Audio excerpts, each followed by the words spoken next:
Good day to you, sirs and madams. Good to see you today. Welcome to a special download episode. I was not just doing rock, paper, scissors, I swear. I'm Jamie. I come to you today with the inability to move my mouth because I'm cursed, but that's just what I've got to live with. We're doing a very, very special episode of the download because some very, very exciting special news just got announced. Sony has confirmed it is working on a next generation headset. To pick apart the news with me is none other than the one, the only Ian Hamilton. Hello, everyone. Thank you for joining us. I have moving lips, so I have immense power over Jamie this week. Yeah, he looks more real than me, so you should trust him more than me. I'm like movie villain right now. We discussed me maybe just putting my hand over my mouth, and maybe that works. Maybe it looks more normal now. I don't know.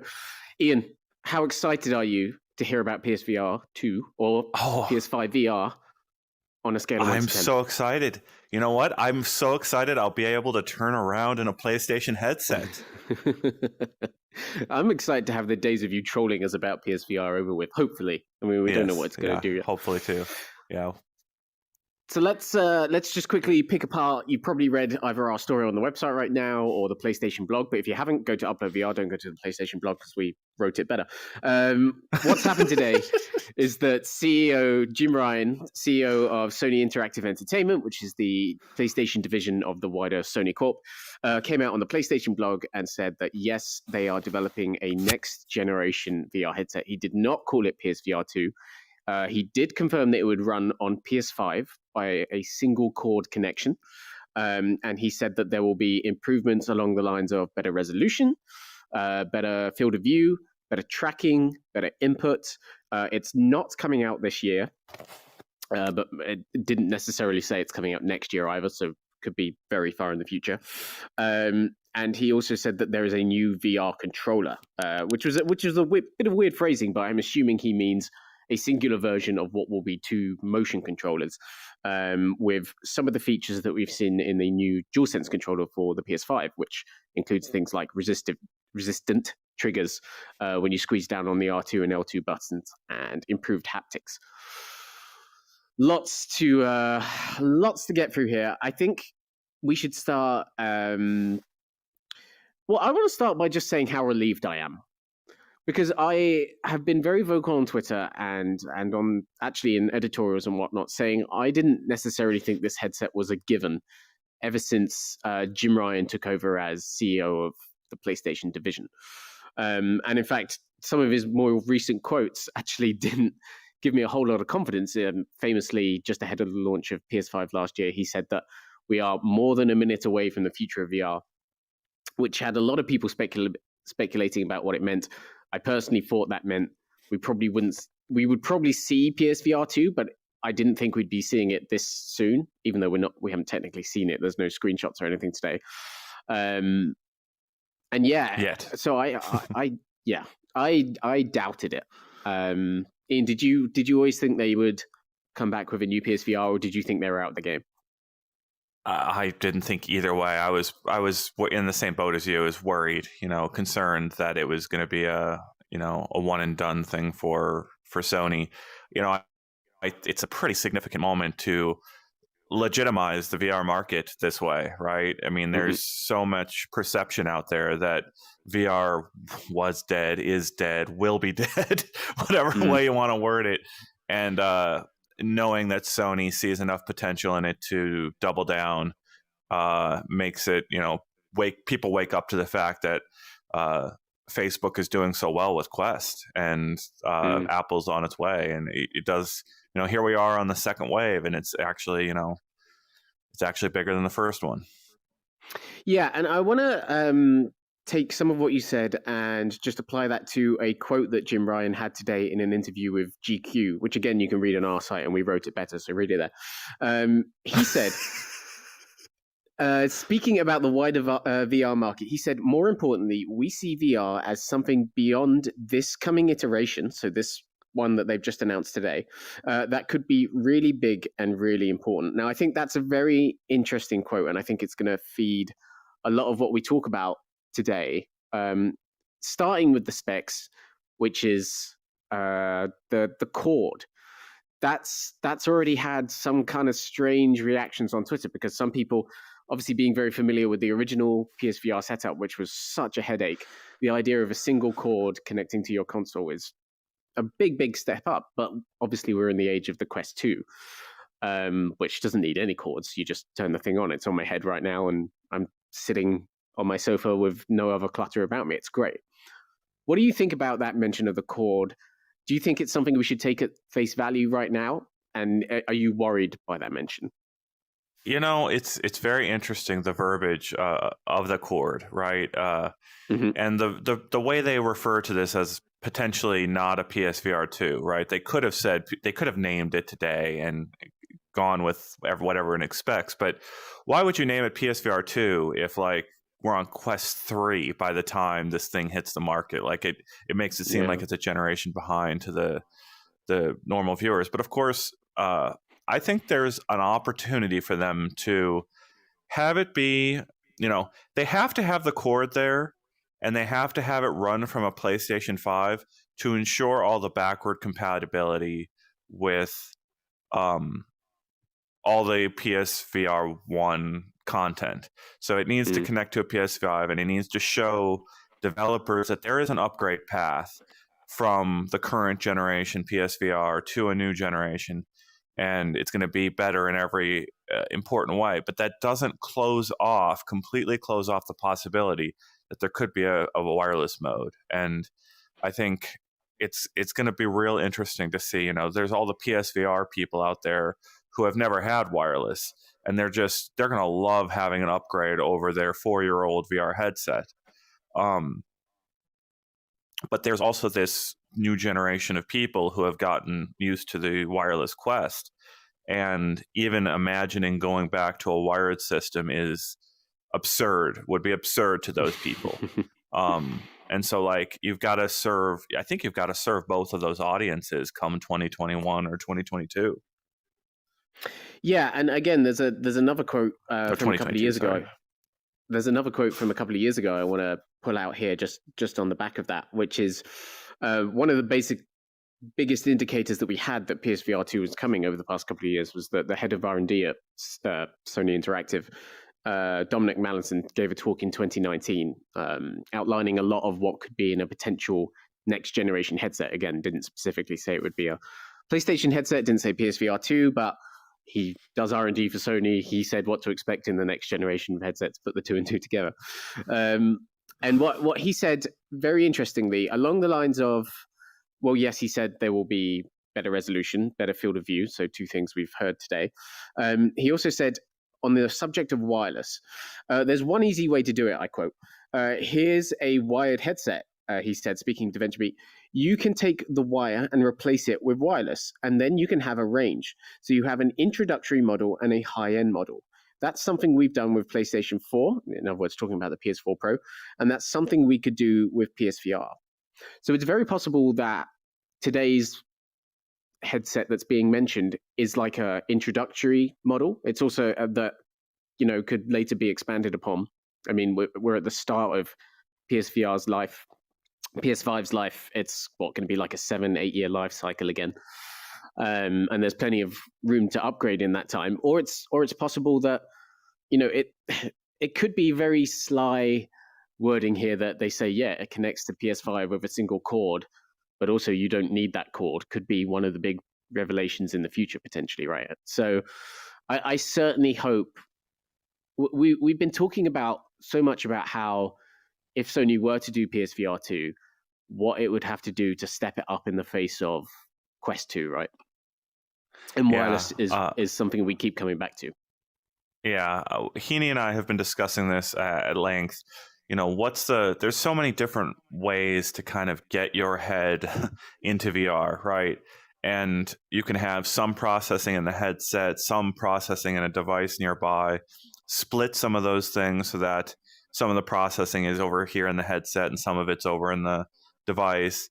Apple famously, or in some of our reports, there was one of the avenues Apple considered was having a box nearby that would send stuff to the headset, and it sounds like they've probably opted out of that solution and gone for an all-in-one solution for whatever Apple does, assuming Apple actually ships what they're going to do.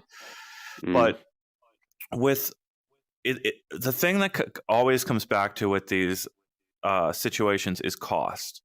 If you have a headset that doesn't require a camera on top of the TV, that's cost that's potentially erased. Yes, you've got to put cameras inside the headset, which adds cost. But what if you don't have to put all the processors in the headset? What if the PlayStation 5 is capable of doing everything? Can they get the price below a Quest? Because I think I don't know that anyone can beat Facebook on pricing anywhere. Facebook is just so aggressive about taking a loss on what they do that it's going to be so hard to undercut them on price. And as soon as this headset is out, if it's $400 or $500 again, that's going to be a hard thing for people to overcome. Wait, I've got to have a wire and it's more expensive than the Facebook headset. So I hope that Sony can compete on price with this generation, and I don't know if they can. Well, I mean, one thing to that point, the original PSVR did release in a bundle, I think for free. I think $350 was the original price. So that's getting there. Although, I don't necessarily know that had the Move controllers bundled in, which is obviously a really, really big factor. I agree with you. I don't think they're going to be able to compete. I think, whatever it ends up being, $400 is probably the most realistic price for it. I think the way they're going to have to differentiate themselves then is to say, well, look what you get on Quest 2. You get, the headline game is something like, let's say, The Walking Dead Saints and Sinners, which is a really, really great port, but, graphically inferior to everything else you can see. And then today we're launching with, everyone has said that the big no-brainer is Gran Turismo 7, right? Like, that's where you really, really commit that franchise to this headset, the entire game potentially playable with this, brilliant crystal clear display, improved haptics on the controllers, making you really feel like you're driving. That's where they can really, really differentiate themselves and come in with this high-end experience at the end of the day. Because for me, that is really, really important. I mean, I come from a gaming background. VR gaming is the thing I do most with my headsets. And PlayStation will continue to be, to appeal to that side of VR more than anyone else as Quest keeps moving in a direction of, fitness and production and everything else. So I think that's going to be their lead against Quest 2 next year, is to say Gran Turismo 7, Resident Evil 8 potentially, Blood and Truth, sequels to existing games. So Blood and Truth 2, you've got to imagine they'll do another Astrobot. That's their real strength at the end of the day, is going to be that stable of games. Content they can get out there. Exclusive games or quality games. Yeah, what about Half-Life Alyx? We got to bring up that elephant in the room. Yeah, exactly, because that could be their announcement, like alongside the launch date, right? Like launching mid 2022 with Half-Life Alyx, and suddenly people have a much, much easier path to that game than they had on PC. And it's also interesting to note that when PSVR came out, we had mobile VR, but we also it was mainly PSVR versus PC systems. And the story of the last 5 years of VR has been that downward trend for PC VR. Really, it's not catching on as fast as Quest has caught on. It's not even PSVR has had more success than the original PC VR systems, we assume, based on the numbers that are out there. And so it does seem like when this thing arrives in 2022 or 2023, it really is going to be carrying the flag for high-end VR at that time, right? Like I don't. It's more to do with the content ecosystem and the fact that with a really expensive Steam VR headset right now, there's not a lot on the horizon in terms of gaming experiences. There's After the Fall, there's Sniper Elite VR, but there's not like a really big diverse ecosystem of games coming. And it seems like when Sony reintroduces their VR efforts and gets back into the game, that's where all the high end effort will be placed on this new headset rather than what's on PC, I think. So a couple things I want to mention or think about here. What does this mean for Xbox? Are we likely, does this legitimize the idea that Microsoft is going to do VR on Xbox? I think Sony came out here fast as they could, swinging to kind of, what if there's, what if that happens? What if Microsoft really ups its game and finally throws some money at some VR titles? They've already got a lot of studios with VR experience inside their walls, so they could do it. It's just a matter of whether they task their teams to do it. The other thing I want to bring up is, for the longest time, and even still to many people, Sony's headset is the most comfortable. I love Valve Index and how comfortable that is, but the Halo design had to be licensed for the Rift S. I believe is more or less the way it worked out. So Lenovo had to license that tech from Sony, and then Facebook partnered with Lenovo to get the Rift S made. And that Halo design is extremely popular, extremely comfortable. And that's one way that Sony could differentiate itself into the future, is just make the most comfortable headset out there. And there's plenty of people that just want comfort and to have a really great experience on their face. I'm looking at some of these comments about there being a chip shortage being a problem for PC VR. Another person saying launching with a 3-year-old PC VR game, they can do better than that, referring to, I think, Half-Life Alyx. Yeah, I can see that, Jimster. I can see what you're saying, but it just remains the fact that however old Alex is going to get, PC VR isn't getting hugely more accessible. I mean, it is getting cheaper, but getting a gaming PC is still seen as a complex, not necessarily easy thing to do, and it just doesn't have the mass market appeal of putting Alex on a console at the end of the day. So I agree with you, and it will be 3 years old by that point, and most of us talking here would have played it, but none of my friends that are huge into gaming, and Alex is their favorite series, none of them have played it. Half-Life is their favorite series. None of them have played Alex yet. Only one of them has, actually, and that's because they spent the weekend at my house playing through it. And I think that's going to still be the case in 3 years' time. I don't think any of them are going to get PCs and headsets to play Alex with in the next 3 years, essentially.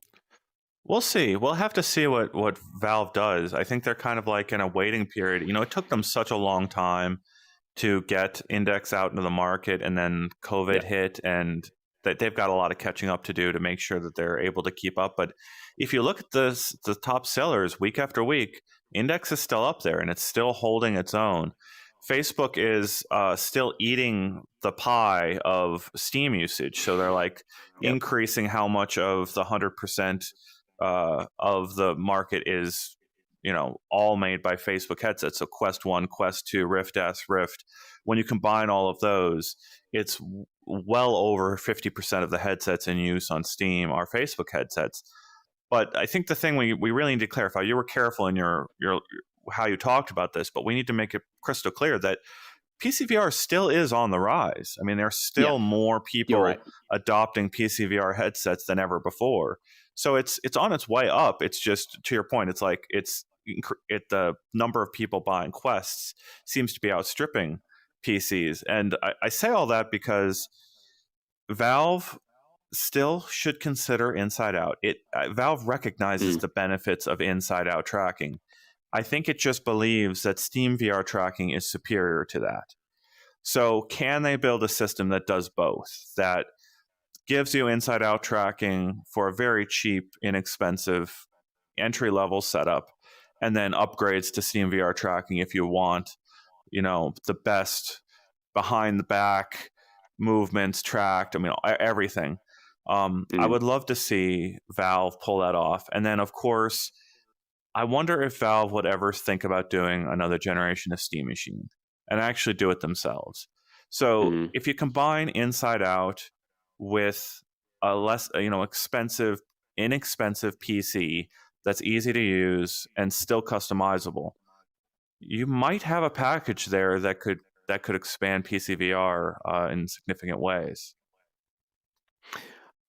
Yeah, no, I do agree. I just you're never gonna like you're looking at the same kind of comparisons between normal PCs and normal consoles today. There's over 100 million PS4s in the world, and there's probably uh, outdated quotes from Nvidia from a couple of years was something along the lines of like 17 million what they would class as gaming PCs, I think it was, or something like that, out there in the world that could compete with like a PS4 level of fidelity at the time. And it's just, as much as that kind of stuff grows, that barrier is kind of always going to be there. I do think, Steam machines were such a great idea, and their downfall was that even though they were a great idea, they never actually fought the issue of the fragmentation of a PC market and the confusion of a PC market, right? They just ended up offering a load more machines that no one actually really understood. Same way, the Oculus tried to do it with Oculus Ready PCs, but again, didn't quite give it the console appeal. And I think that's always going to be there, that simple, no installing an operating system, no focus on work and productivity, that thing you park under your TV, your big, huge entertainment center. PC is not really ever going to find much of a space there. And console is always going to be ahead of it in terms of that. So I stick by that. I still think Alex is going to have a real boon on PSVR 2 if it happens, of course. I do want to go back to the Xbox thing, because that's very, very, very interesting. We don't know what's going on with Microsoft at the moment. We thought Windows MR, the VR version of Windows MR, was basically all but dead until the Reverb G2, right? The VR version of Windows MR just makes me so angry. Yeah. I'm sorry. Yeah, it's just the worst. Yeah. But it's interesting how we talk about the barriers to VR for consumer adoption to VR coming down, whereas for Microsoft, the barriers to VR adoption on Xbox are also coming down because of the continued work they do on the PC market, and, as you so rightly said, because of their own content ecosystem they continue to build. They now own In Exile, who did 2 or 3 really great VR games, one really, really bad VR game, but don't worry about that. Ninja Theory, who did Hellblade VR and Dext, and of course Flight Simulator, which is coming to Xbox and already has really, really great VR support on PC. So we could be, back in 2016, everyone was asking, is Xbox going to get into VR, and is that all we're going to hear about for the next 5 years? Well, no, VR kind of went into the shadows again, and that's definitely not the conversation that dominated last generation of consoles, but it could happen now. Like, we've seen how coy a Sony executive can be on VR, and then 5 months later end up actually announcing the thing anyway. Yep. Microsoft, Phil Spencer has been saying for a long time that they're not it's not going to happen, but at the end of the day, they had plans for it to work on Xbox One X, not Series X, which they basically, we assume, like, put on pause, right? And it's just a case of kicking those plans off again at some point, I think. Wasn't one of their comments, "We'll get there eventually"? I thought there was a comment that was something to that effect. I want to mention Adam Hartzell's comment. Index Mobile with the option of onboard Wi-Fi 6 is basically the dream. Yeah, I kind of like that framing of what we want out of a PC system, maybe. Yeah. I think the quote was something like, "I hope one day it's a no-brainer to put VR on Xbox." And I do think we're getting that way, right? Like, I do think Quest is laying down the groundwork for that to happen at the end of the day. And like I said, there were barriers for adoption on the consumer side, and there were barriers for adoption on the Microsoft side, and those are coming down pretty rapidly in this day and age. And again, we're at the beginning of a console lifecycle. PSVR didn't release until halfway through the PS4 generation.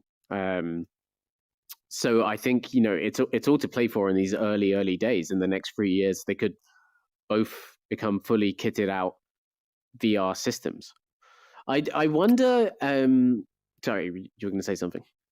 Well, I'm just looking at the comments talking about graphic fidelity. One of the things I think I want to bring up is the depth of physics in a virtual world. I like I I like worlds that feel like you can impact them, that have really dynamic physics, Yep. and the things that you do have lasting impact and stick around. And over time, it's one of the things I love about Half-Life Alyx. It's what makes Boneworks so great. It's Hmm. Saints and Sinners has such a great physical um, the They depth form of the they form the big physics. three. Those Yeah, three have formed the big three for that kind of thing at the end of the day. and I think there's a market that's bigger than. I think there's a market that's going to be very large for a system that makes 10 of those games, makes Yep. 20 of those games. If we can have 10 or 20 of those types of games, I think you've officially, won over a lot of gamers. Yep. Wireless and a really easy setup is another thing that needs to be there in some form. But, a very thin, small USB-C cable that's really long is not the same as the first generation of wires we had, and when you had to set up three Yep. cameras around the room. But it's still a wire. Yeah, for sure. And I to your point about like a system that has a system that Exactly. has like 10 of those games. To that point, Sony could make an engine now that allows Drink. them to do that anywhere. They've got the framework in a game like Blood and Truth, which was again a highly interactive experience. They've And got Insomniac too, don't they? they have Insomniac now. That's a very good. Oh, What that's would you do? such a What would you do if good Spider-Man point. was in VR? Spider-Man Oh, 2 I is mean, VR. What do you do? other than throw up, get very very excited. It would be like a Miles Morales type deal, right? They'd have to do like a 5 or 6 hour side story rather than the whole thing. Yeah, it's Yeah, also you're not flipping. that's also that's also one of those things that VR is just not there yet enough for Sony to say let's make the full swinging experience. That's why those kinds of experiences still come in games like Upitagrad from indie developers that aren't as worried about the whole sickness thing, right? Like Yeah. it'll get there, but it's going to take time. I mean, yeah. To that point though, the things that excite me about this, the thing that really excites me about PSVR 2 is I get to treat the thing like a console. I get to look forward to new games, exciting new games in some of the biggest franchises. So hopefully we'll see like the PS5 version of Hitman finally get proper VR support. Hopefully we'll see No Man's Sky get its PS5 upgrade. Resident Evil is out in May, but you have to assume, given the work they did on 7, that something could happen later down the line. GT7, like I said before, will be such a big deal. It will be really the first really, really great, very accessible, high end racing sim at the end of the day. The Project Cars series had VR support across all of them, but they were only ever on PC. And yeah, I mean, the last Project Cars game didn't really catch on with fans as well. And with so much of the doom and gloom around VR now going away, with Vertigo Games suddenly being bought up for however much by Koch Media, and CodeSync Games being acquired by Thunderful Group. Dreams today announced they are launching a $2 million publishing initiative for third parties, which we're going to cover in a bit. So much of that doom and gloom is going away now. And whereas PSVR led a life of maybe every let's say 4 to 6 to 7 months, there was like one tentpole marquee huge game. And then a lot of indie stuff, most of which was shovelware, some of which was really, really good and ended up being some of the best stuff on the platform. I would like to think this thing lives a healthier life with even better quality of content, especially if there's room for, proposed partnerships with Oculus, like how we saw Vader Immortal eventually end up on PSVR and whatnot. An outlet for Medal of Honor to come elsewhere, an outlet for Lone Echo 2 to come elsewhere. that could really help prop it up too. That's what really excites me about this thing is an ecosystem. At the end of the day, I am invested personally in the PlayStation ecosystem because I've played games there my entire life. They have an expertise that Facebook is starting to get a handle on, but isn't quite there yet in terms of how it manages the content ecosystem. Sony's already there, and that's where I think the really exciting thing for this headset is. It's maybe it's a little far fetched to think this is going to happen, but we've got a lot of people. I love these comments talking about Spider-Man vomit simulator. That's funny because that is kind of like what it would be like. Insomniac could try a special Sunset Overdrive or Ratchet and Clank VR game. A Ratchet thing would be great. That's where they could really tap into like the unique weaponry in that series and really hammer home like how special VR is. Like they could return to Resistance as well. That would be very exciting. Sorry. So I guess I just want to say, like, I am the most VR sensitive person on staff. I get sick very easily from bad VR. I still think we haven't seen a platform implement a strict set of comfort settings that need to be applied to all high intensity VR games. Vignetting, smooth turning, or snap turning, and anything like that could be implemented during high intensity parts of a game.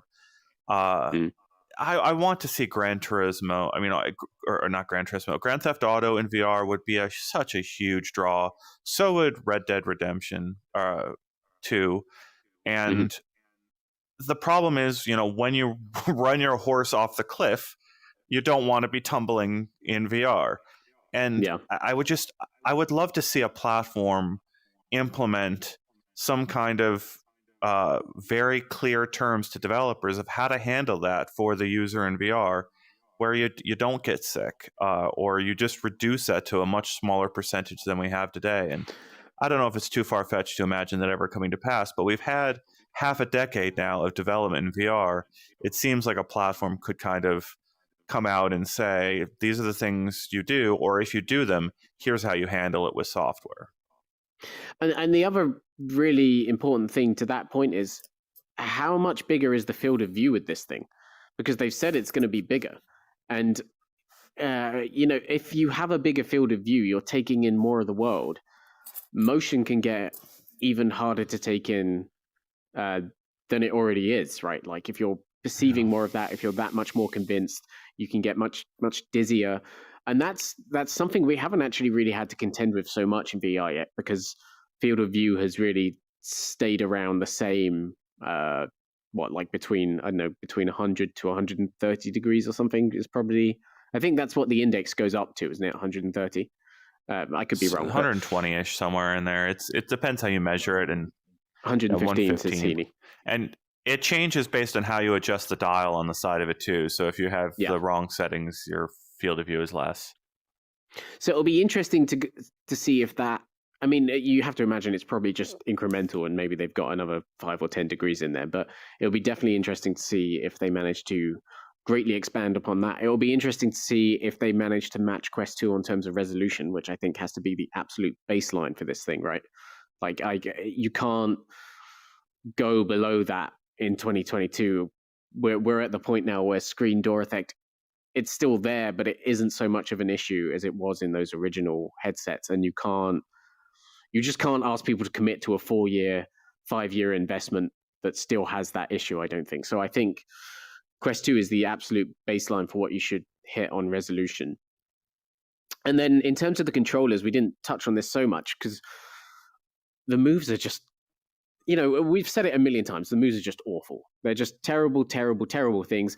And it's not necessarily their fault. It's Sony's fault for using them again for the next 10 years when they were already outdated when they arrived. And you have a PS5, right? I do have a PS5, yeah. Yeah, so you've played Astro's Playroom. You've seen the power of that controller, the resistive triggers, the increased haptics. Those are very, very, very cool technologies that feel like they would be best used in VR, right? It's a real bummer that there's only Astro's Playroom to do it with, but Astro's Playroom does such a great job with those haptic. And if you've never experienced them, to be clear, what happens is, depending on the context of the game you're in, the buttons actually push back at you. And Hmm. so it can provide incredibly nice, like, slingshots or bow and arrow type effects where you really kind of feel like you're pulling back on a bow.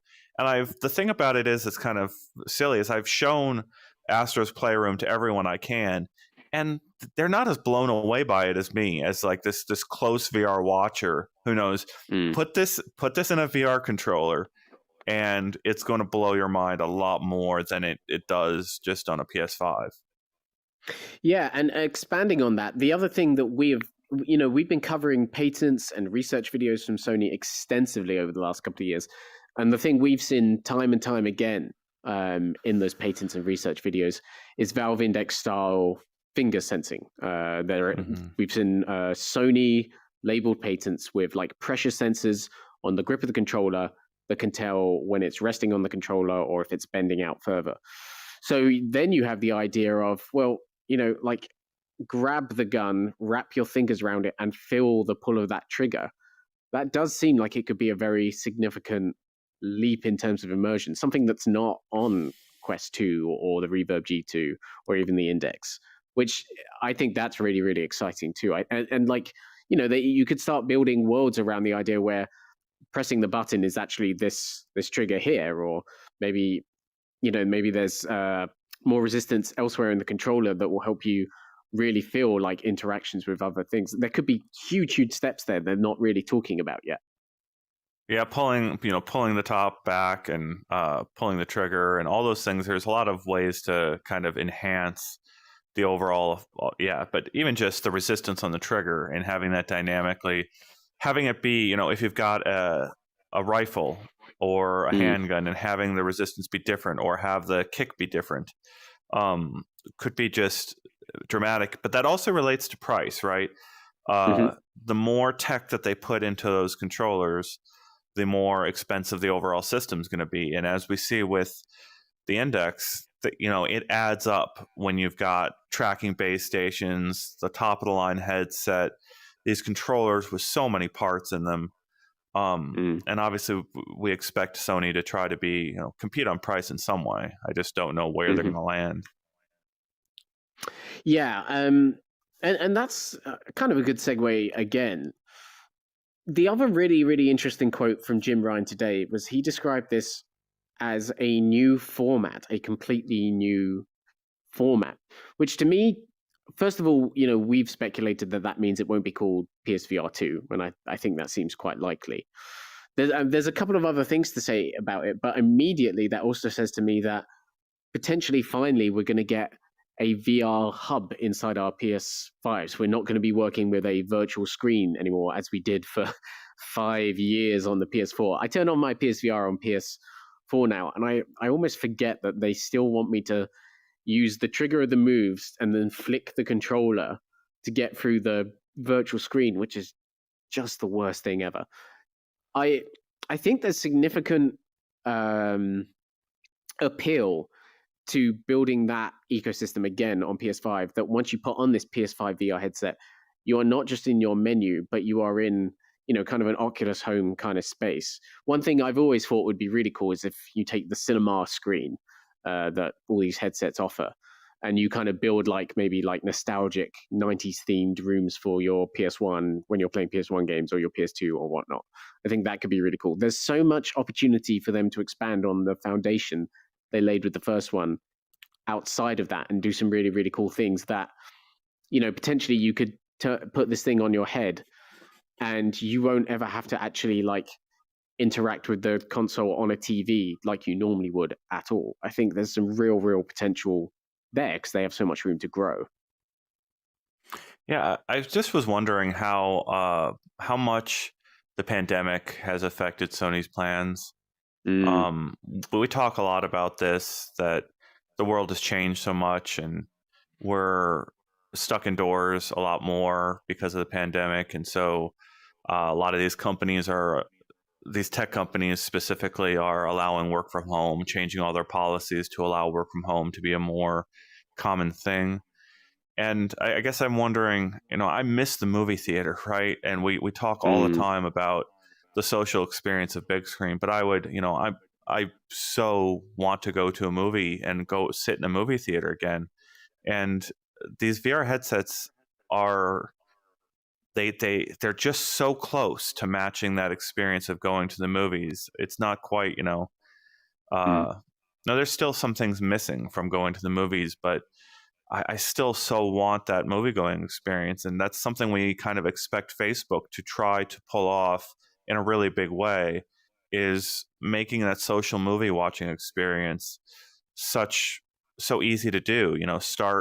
Start a group movie from a Facebook Messenger chat seems to yeah. be an inevitable end game for Facebook. So you can, like, I could message you and suggest we're going to go watch The Mandalorian, or we're going to go watch The Witcher, um, or something like that, and we just start a session together instantly that feels like we're at the movies together. Um, it always seems like it's such a hard thing to have to get rid of the real world in order to go have that experience with someone who's far away. But we're getting closer and closer. Even today, we have the news of Facebook allowing you to bring your couch into VR. So go to uploadvr.com, and version 26 of the Quest software lets you put a controller, mark one end of the couch, mark the other end of your couch, and now your couch is remembered and its location is remembered in VR. And anytime you want to, like, stand up and then go sit down, you go sit on your couch. Hmm. Well, the next thing is to be able to have someone who isn't there come sit on your couch with you and watch the TV that's sitting over there. And there's just all these steps that need to be get done to make that possible. But, like, all the things that sucked about this stuff in the first generation of VR could be erased by a lot of really great software in the second generation of VR. And I And think that's what I hope Sony really gets to. well, yeah, I think about what Sony could bring to that idea, right? Imagine in your PlayStation home screen, you can have your friend come around and suddenly you can turn Fortnite into a split screen experience because you both have the disc in your console and you're both playing it on your virtual screens and streaming them to each other. They have some really unique opportunities there, which is, again, what I was kind of talking about a bit earlier. They could do this, like your PlayStation VR experience. You could turn your PS5 into an entirely different console, like this thriving hub of interactivity. Someone could turn up as their favorite game character, sit down next to you, and yeah, you could enjoy a movie together, or you could play Fortnite, or any kind of karting game, any kind of multiplayer game together. There is an unbelievable amount of opportunity there. The other thing that I think is the last thing I have to say about this, which is to go back to that Jim Ryan quote that I mentioned right at the start of today, where more importantly we see VR as something beyond this coming iteration that really could be really big and really important. A couple of months ago, we covered a wider Sony Corp job listing about R&D and just the beginnings of R&D for a new VR headset that suggested in the listing that it was a couple of years off, like many years off from release. And there's the idea there, based on that quote, that one day this isn't, PlayStation VR isn't a PlayStation thing. It's wider Sony Corp's VR platform, right? And that's why they're going to ditch the name, because future iterations of this thing could be standalone and massively multimedia in ways that Sony hasn't really embraced in this first generation. I think that's really, really important to watch, especially as we think about what Sony wants to achieve with this generation of VR. Because from that quote, it sounds like they see this coming device as another sort of PSVR situation where they want to sell maybe 10 million peripherals to a PS5 that could then pave the way for a third console that could be going up against Quest and Apple and Samsung and whatnot in a much more ambitious way. And I think that's pretty exciting too. Mm. Yeah, Cool. I think we've covered most everything. And I want to say, go to uploadvr.com. We've got some amazing stuff out there. make sure to check out our Plutosphere story. We've tested out Plutosphere, which is a cloud-based PCVR system, so you can be in Quest and have a PCVR game with no PC involved. There is latency there, but if you're okay with virtual desktop, you might be okay with Plutosphere. That's what Heaney's takeaway. We've got all the write-ups on this this latest PlayStation VR news. And we've got a lot of really great stuff on the site, and make sure to subscribe and support us. We've got some members that are tuning in more regularly, and we're so appreciative of our members and those who are supporting our streams. I just want to say thank you to everyone out there for joining us as we begin this next journey. It's going to be big. Yeah, for sure. And on that note, me and David hopefully should be back on Thursday with the games focused download.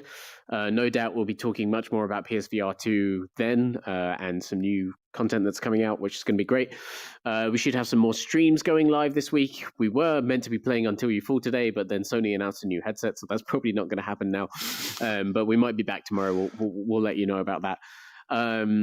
And yeah, stay tuned as well on Monday, because I'm going to tease something now. On Monday, we're announcing a new initiative of Upload, which is going to be pretty cool, pretty exciting. Going to get some cool new looks at cool new games. All right. Thanks so much for being here, guys. Enjoy the day if it's the start of the day. Have a good evening if it's the evening. And we'll see you soon. Thanks for stopping by.